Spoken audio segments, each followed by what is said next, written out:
तो बहुत बहुत स्वागत है आपका प्रधान जी हमारे चैनल में। तो पूरा नाम क्या हुआ? मेरा नाम सुभाष चंद्र हुआ, ग्राम पंचायत हाफिजपुर बारपुर से। मैं प्रधान पति सुभाष चंद्र। प्रधान जी, आपके बारे में जानकारी ये भी है कि आप पहले भी राजनीति के अंदर बड़े सक्रिय रहे हैं। आपने बीडीसी का भी चुनाव जीता है। पहले उसके विषय में कि राजनीति के अंदर आने का क्या उद्देश्य था, उसके बाद अगला सवाल। देखो, इतनी बड़ी राजनीति तो मेरी नहीं है, लेकिन उद्देश्य यही था कि अपने गांव का विकास करना और जो सरकार की योजनाएं चल रही हैं उनको, जो हमारे गरीब तबका है, जो ऐसे लोग हैं, जो पिछड़े वर्ग बहुत पात्र लोग हैं, उनको उसकी सहूलत दिलाना, उनका जो है काम कराना, उसमें सुविधा मतलब वो पहुंचे। सरकार की जो सुविधा चल रही है, स्कीम चल रही है। तो कितना सेटिस्फेक्शन जहनियत के अंदर है, क्या सेटिस्फेक्शन है दिमाग में कि क्या उसको कितना सक्षम आप रहे हैं उस सारे कार्यों कराने में? काफ़ी अच्छा हमारा एक्सपीरियंस रहा है इस बारे में कि जैसे अभी हमारे यहाँ वृद्धा पेंशन बनती है तो काफ़ी लोगों को हमने बंधवाई भी है और लोगों को उसका फ़ायदा मिल रहा है और लिया फ़ायदा जो है। पहले काफ़ी लोगों की नहीं थी बेचारों की, तो उनको हमने बंधवाई है, मेहनत करी है हमने भी, तो सबको पेंशन मिल रही है। और विकलांग पेंशन है। जैसे राशन कार्ड का मामला था, बीच में काफ़ी दिन से राशन कार्ड भी नहीं बने थे, बहुत कोशिश करके कुछ नए कार्ड भी बनवाए हैं। तो इसी तरह से हम लोग के बीच में रहते हैं और जो गरीब तबका है बेचारा, उसकी मदद हमेशा करते हैं। प्रधान जी, एक आजकल एक बात रहती है, क्योंकि कहीं ना कहीं आपको जिस तरह से मैं गांव में देख रहा हूं कि सभी जाति धर्म के लोग इस गांव में शायद हैं जी।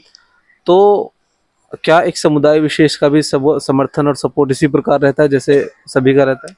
नहीं, हमारे साथ सभी का बहुत सपोर्ट है, सारी ब्रदर का हमारे साथ सपोर्ट है। और कोई हमारे यहाँ ऐसा कोई गांव में, पूरे गांव में कोई ऐसा विशेष ऐसा नहीं है किसी का प्रेशर हो, सब बड़े प्यार से मिलजुल कर रहते हैं। किसी का कोई अलग से कोई ऐसा प्रभाव नहीं है कि एक कैटेगरी का प्रभाव है जी उसका चलता है, ऐसा इस तरह से अक्सर मेन स्ट्रीम मीडिया के अंदर हिंदू मुस्लिम डिबेट्स चलती रहती हैं, इस तरह के कृत्य चलते रहते हैं और तमाम इस तरह की चीज़ें फ़ोन पे, मोबाइल के ज़रिए, टीवी के ज़रिए, ये सब चीज़ें आज हर घर में पहुंच रही हैं। तो ये कहीं ना कहीं बहुत समाज को खोखला भी कर रहे हैं जी। समाज के अंदर भेदभाव पैदा करने की चीज़ें हैं ये तमाम इस तरह के। आप व्हाट्सएप उठा के देख लीजिए, फेसबुक उठा के देख लीजिए। हमारा उद्देश्य उसके इन तमाम समीक्षाओं के साथ साथ ये भी है कि देश के अंदर एक अच्छा मैसेज जाए। तो क्या कभी आपके गांव में इस तरह की कोई घटना, कोई बात हुई है? नहीं, हमारे गांव में कभी ऐसी कोई घटना नहीं घटी है। सभी बड़े प्यार से रहते हैं, सभी का एक दूसरे से बड़ा अच्छा संबंध है और सब एक दूसरे के त्योहार में भी मिलजुल के सक्रिय रहते हैं और मिलजुल के त्योहार मनाते हैं। कितना मुस्लिम सपोर्ट कितना रहता है, कितनी मुस्लिम वोट रहती हैं आपको लगभग? देखो जी, मेरा तो जो अब क्या 85% मेरे साथ मुस्लिम समाज था। 85% सच तो ये है। देखिए, मैं आपको रोकना चाहूँगा, यहाँ पर हम तमाम समीक्षाएं तो आपको दिखाई रहे हैं, लेकिन साथ में एक बड़ा मैसेज ये भी दे रहे हैं आपको। यदि नेता या सेवक, जनप्रतिनिधि, प्रधान या सांसद, विधायक, कोई भी जो एक क्षेत्र का, एक गांव का, एक कस्बे का, एक ब्लॉक का प्रतिनिधि होता है, यदि वो सभी को सच्चे मन भाव से चाहेगा, सबको अपने सबके सुख दुख में खड़ा होगा, तो ये एक बड़ी मिसाल 85% मुस्लिम समुदाय। तो क्योंकि कोई भी समुदाय विशेष ये नहीं देखता कि कौन किस समाज से, किस जाति से या किस धर्म से खड़ा है, वो ये देखता है कि किसके दिल में कितनी सम्मान है सभी के लिए। तो खैर, एक बीच में मुझे मैसेज देना था। अब आते हैं वापस कार्यों पर। तो प्रधान जी, कुछ ऐसे कार्य जो आपके 4 साल के अंतराल में, जो लगभग आपका गुज़िश्ता 4 साल का वक्त है, जहाँ पर आपको लगता हो कि ये काम पहले नहीं हुए थे और ईश्वर ने आपके आने के बाद जो है सरकार के माध्यम से काम हुए?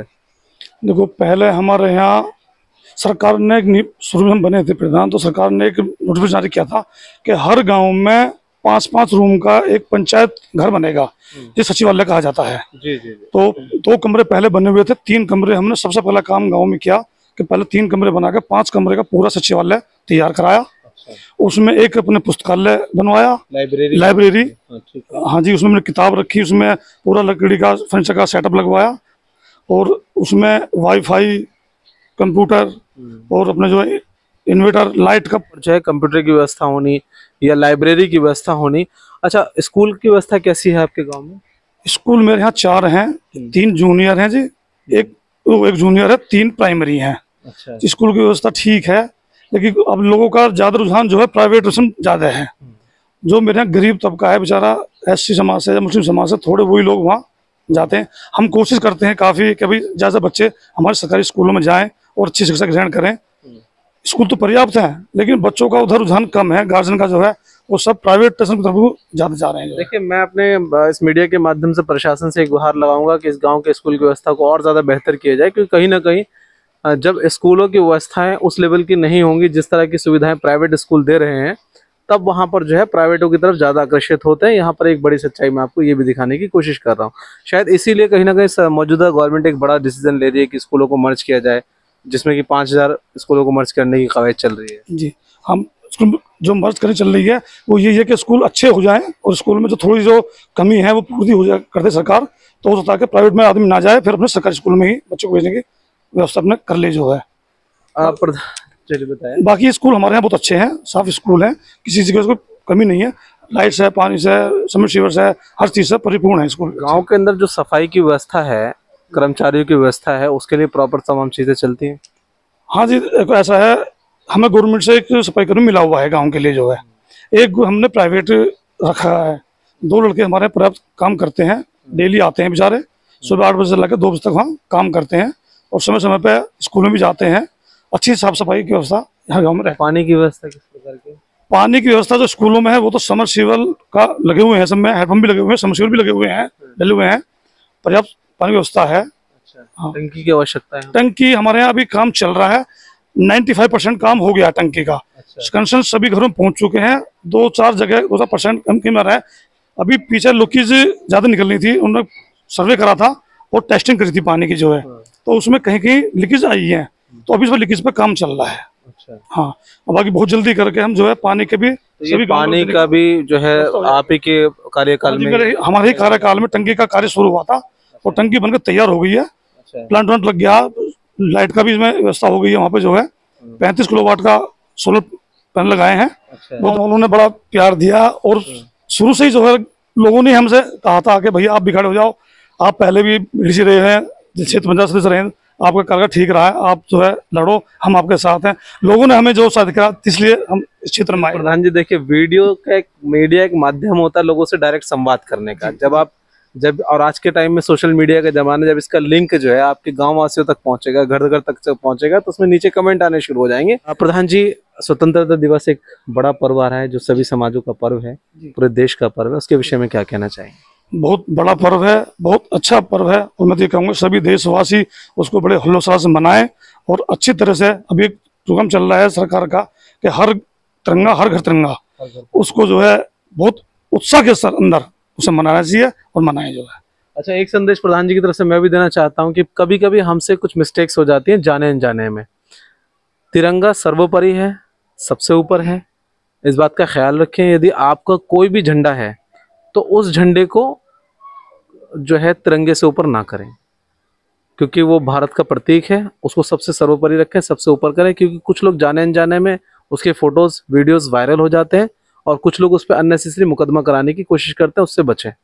तो ये भी मैं एक संदेश देना चाहूँगा आज यहाँ से गाँव से। तो प्रधान जी, मेरा बिल्कुल आखिरी और अहम सवाल, आपने जिस तरह से सेवाएं दी, जिस तरह से आपके कार्य रहे, जिस तरह से आपकी जर्नी रही, और आपने ये भी कहा कि अगर ये सीट रहती है तो आपकी जर्नी जो है, आपकी सेवा इस प्रकार से और भी रहेंगी। लेकिन मेरा सवाल एक ये भी है कि अगर ये सीट आपको नहीं मिलती, ये ओबीसी में चली जाती है या किसी और सामान्य में चली जाती है, या फिर आप इलेक्शन नहीं लड़ते, तो उस वक्त आपका रुझान किस तरह का रहेगा गाँव वासियों के प्रति और तमाम लोगों के प्रति? या आप समय देंगे, नहीं देंगे, किस तरह से आपका एक फ्यूचर प्लानिंग रहेगी, वो जरा आप बताएं। नहीं, मैं गांव के लिए हमेशा तैयार हूं।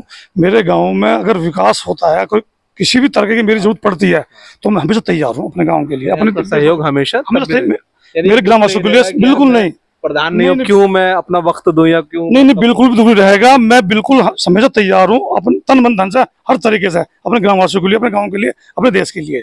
तो देखिए, इसी तरह से हम बड़ी शानदार व्यक्तित्व को ढूंढ कर लाते हैं, उनके ख्यालात से ही, क्योंकि बातचीत करने से ही इंसान का पता चलता है।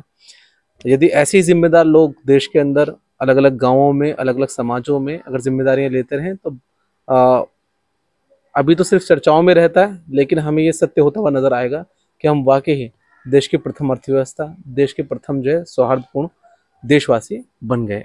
इन्हीं तमाम शुभकामनाओं के साथ मैं लेता हूँ विदा, इन तमाम खबरों के साथ। कैमरा पर्सन राजेश डंडियाल के साथ मैं फुरकान हापुड़।